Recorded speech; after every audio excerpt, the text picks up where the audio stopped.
In a world where reputations are assassinated with a whisper and betrayal lurks behind every handshake, how do you make yourself untouchable? Not just hard to attack, but impossible to destroy.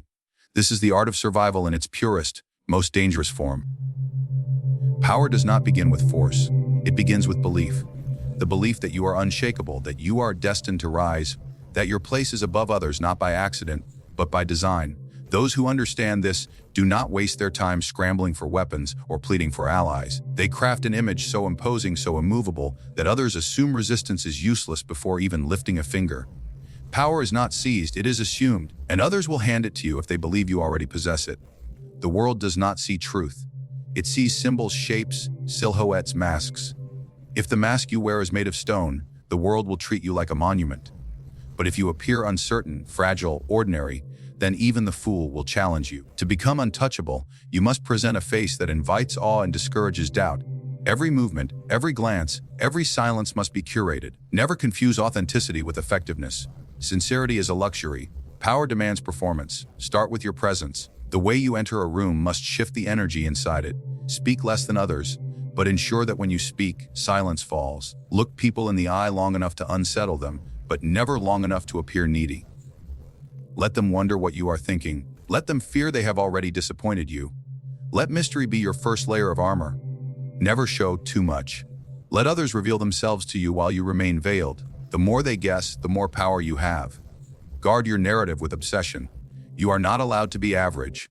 You are not allowed to be human in public. Your mistakes must be buried in silence or reframed as strategic feints. You are the author of your legend, and legends do not apologize. Control what stories are told about you, and if a story arises that threatens your image, don't contradict it directly. Instead, drown it in a louder myth. If they say you are cold, let them see you destroy a threat without blinking. If they say you are arrogant, let them see people kneel to you anyway. Visual control is essential. Do not dress as the masses dress. Elevation must be visible. Wear the weight of command in your posture, in the structure of your speech, in the symbols you wear. A ring, a scent, these details signal that you are not one of them. Be consistent. Repetition becomes ritual, and ritual breeds loyalty. People can recognize your power from across a plaza. They will begin to feel it even when you are absent. That is the true magic of perception. Your presence does not need to be physical to dominate. Stage your victories. They need not be real. Perception does not distinguish between earned and arranged triumphs. Announce success with grandeur. Let others see you win, even if the contest was rigged. Let your enemies disappear without explanation. Let your rivals fall out of favor mysteriously. People will draw their own conclusions, and their conclusions will almost always favor the powerful. No one questions the sun when it rises. They only shield their eyes. You must understand the psychology of the observer. People fear unpredictability. They crave dominance in a world of chaos. Offer them structure, but make it clear that the structure begins and ends with you. Let them feel that you are the axis on which the world spins. Let them speak of your calm in crisis, your resolve in doubt. Even if you doubt yourself behind locked doors, never let the mask crack. The untouchable man never shows the bruise. He shows the blade that caused it and makes others afraid to strike. Turn every public moment into a performance. Even your silences must echo. If you walk away from a confrontation, make it look like contempt, not hesitation. If you forgive, let it seem like judgment withheld, not mercy given. You do not share power, you bestow it when it serves your image. Even your generosity must look like dominance in disguise. Repetition is your ally. When the crowd sees you succeed again and again, they stop questioning the reasons. They assume inevitability.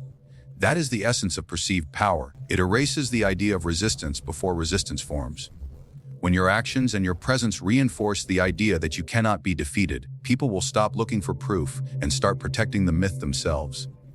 They will repeat your legend, not because it is true, because they want it to be. To stand in the spotlight is tempting. Applause, recognition, reverence, these are sweet offerings to the ego. The man who lives in the light is also the one easiest to aim at. Visibility makes you vulnerable. Power, true power, does not live on stage. It moves behind the curtain, unseen, unchallenged. The untouchable man does not crave the throne, he engineers the king's rise. He does not wear the crown, he forges it and places it on the head of one who owes him everything. Control is not about authority, it is about influence. The loudest voice is rarely the one with the most power. Shouts are for those desperate to be heard. The one who whispers in the right ear can dismantle an empire or construct one without ever being named. If you control the minds that control the masses, you rule everything without appearing to rule anything. The first requirement is patience. Influence builds in shadows, not in flashes. While others race toward visibility, you must embed yourself into the roots. Become indispensable to those who believe they are in command. Feed them ideas, solutions, strategies. Let them win with your thoughts in their mouths. Allow them to believe the victories are theirs. The moment they rely on you, they belong to you. You may not wear their chains openly, but you hold the key. Power behind the throne has advantages that direct rule cannot offer. You are immune to public blame, shielded from the weight of failure, untouched by the crossfire of rivalries. When a decision turns sour, it is the visible leader who burns. You remain intact, your influence preserved, your options wide. And when that leader falls, you already have your next puppet in position, ready to continue your will under a new mask. You must master manipulation without appearing to manipulate. Give others just enough rope to believe they're leading the charge. Let them come to you for guidance, not command. When they do, give advice layered with your intent.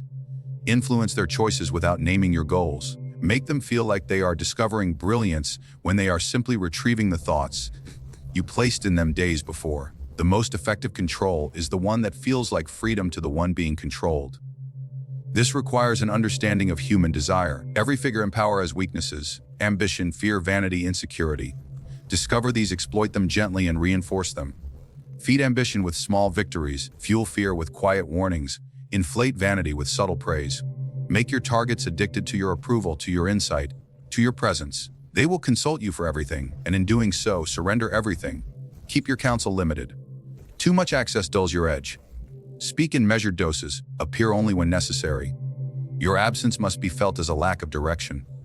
When those in power begin to stumble without you, they will come running when you call. Let them believe you are a stabilizing force, their secret advantage.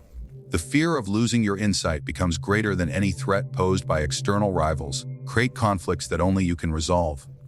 When factions rise, guide them just enough to ignite tension, then present yourself as the neutral, wise arbitrator. Solve problems you created, and they will worship your wisdom. The shadow ruler is not only a strategist, he is a playwright, scripting both the chaos and the resolution. Those caught in the play rarely question the author. Control information like a miser guards gold.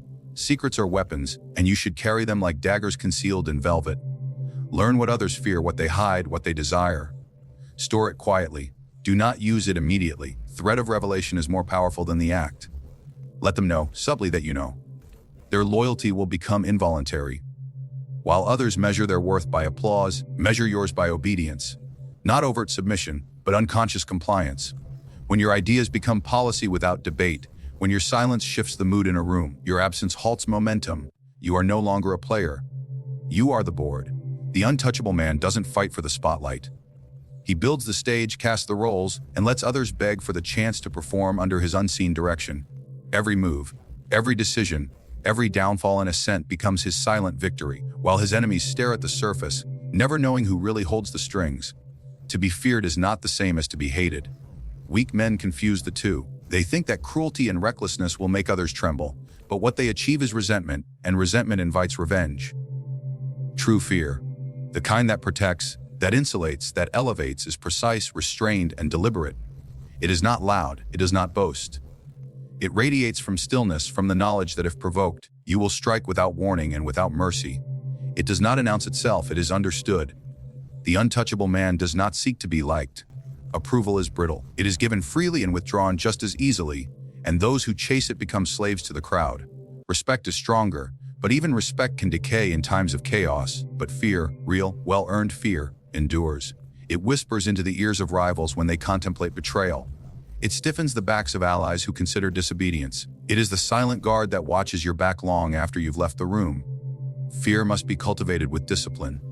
There is no safety in blind rage, no power in senseless cruelty. Anyone can lash out. That does not inspire dread, it reveals instability. The man who is feared is the one who chooses when and how to punish, and who makes it known that punishment is never off the table. He does not threaten. He makes examples. One well-timed act of retribution, executed without hesitation and without apology, will teach more than 100 warnings ever could. The point is not to hurt indiscriminately. It is to make others understand that harming you has a cost too high to risk. Silence is a weapon of fear. The more you speak, the more you reveal. The more you reveal, the easier it is to be read. Control your words like a general controls a battlefield. Tactically, sparingly, and with absolute intent. Let others talk. Let them laugh and flatter. You watch. You remember. You wait. And when the moment comes, your quietness becomes a force. A room that once mocked you will fall silent when they realize that your stillness does not mean submission. It means calculation. Reputation is your armor. Once you have shown that you are willing and capable of decisive, ruthless action, you no longer need to act as often. Your past becomes your shield. They will remember what you did to the last person who crossed you. They will remind each other of what happens when loyalty fails. And because they fear not only you but the memory of you, they will enforce your rule on your behalf. Fear is most efficient when others carry it for you, but even fear must be wrapped in something. Raw terror breeds resistance over time. It cannot stand alone. You must give those around you just enough to respect, just enough to admire, just enough to believe that obedience is not only necessary but wise. Let them see competence. Let them witness your calm in chaos. Let them believe that following you is the best option, even if the only real alternative is ruin. A feared man who is also seen as capable becomes more than a threat, he becomes inevitable. Timing, too, is essential. Strike too soon and you look impulsive. Strike too late and you seem hesitant. The untouchable man strikes when it costs him nothing and teaches the most. Let your enemies grow bold. Let them feel safe. Then make your move. Destroy them completely, without theatrics, and disappear from the scene before applause or blame can form. Leave others to interpret what happened. Fear lives longer in the unknown than in the explained. Do not confuse fear with chaos. A man who instills fear must still bring order. If people dread you but also depend on you for stability, they will stay in your orbit even while afraid. If your presence means peace, then even those who wish you gone will defend you, for fear of what might follow. Be the hand that disciplines, yes, but also the pillar that holds up the world they live in. In this balance lies your immunity. In this structure, your untouchability. A man who is both feared and needed becomes irreplaceable, and no one dares to eliminate what they cannot survive without. Let the world believe that your downfall is the beginning of chaos, and even your enemies will become your protectors. Fear in the hands of such a man is not destruction. It is control refined to its most efficient form. There is no virtue in half measures. To leave an enemy wounded but breathing is to sow the seed of your own downfall. The man you humble today will become the serpent beneath your table tomorrow, hissing in silence, waiting for your step to falter. If you choose to strike, you must strike with finality. If you do not, you must embrace them fully and convincingly, for suspicion without action is weakness, and mercy without calculation is suicide. The untouchable man understands this. Survival is not about balance. It is about decisive subtraction. Never believe the lies of sentiment. History is written in the blood of men who thought they could tame danger without removing it. A rival is not just a person. They are a possibility.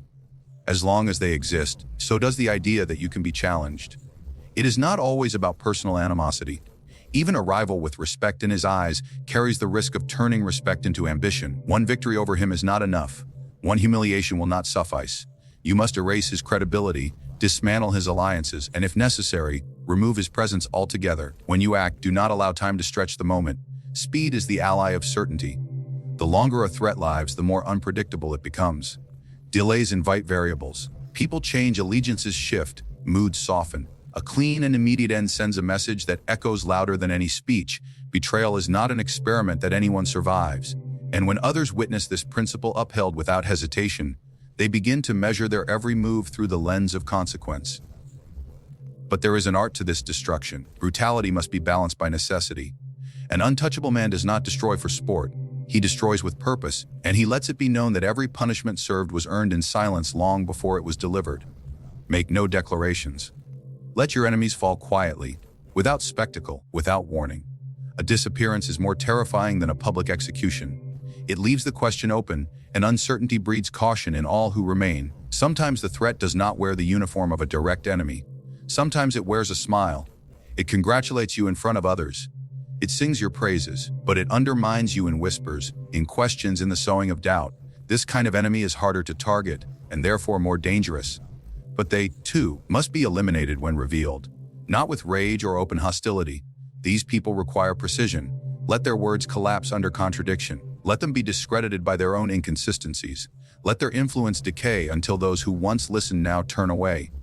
And if that is not enough, let them vanish from relevance by whatever means suits the moment. There are times when the threat is not a person but an idea, a narrative, a rumor, a symbol that undermines your position. In such cases, silence is not sufficient. You must flood the space with your own version of truth. Drown out opposition not by reacting to it, but by overwhelming it with a stronger story. Do not defend yourself, redefine the frame. Let others parrot your version until the original doubt is lost in the echo of repetition.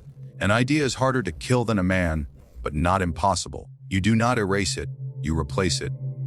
And yet there are moments when restraint becomes the superior weapon. If a threat has not yet moved against you, if its elimination would create more enemies than it removes, then wait, watch, feed it false confidence. Sometimes the best course is to let the enemy believe they are hidden while you prepare the ground beneath their feet to collapse. Never forget, to act too early is to expose yourself. But when the time comes, the act must be total. Cut once, cut deep, leave no trace.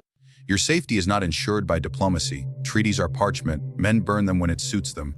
Safety comes from deterrence, and deterrence comes from reputation. If your name is associated with inevitable ruin for those who oppose you, then opposition will shrink in the mind before it ever rises in the world. And if, despite all caution, someone still dares to challenge you, then the outcome must be so definitive that no one ever forgets what followed. Not their allies, not your own, not even the neutral onlookers. Every threat removed is a lesson taught. Every elimination must serve as an example not just to the vanquished, but to all who would imagine themselves next. In this way, you do not merely survive. You define the rules by which survival itself is measured. The untouchable man is not born, he is built.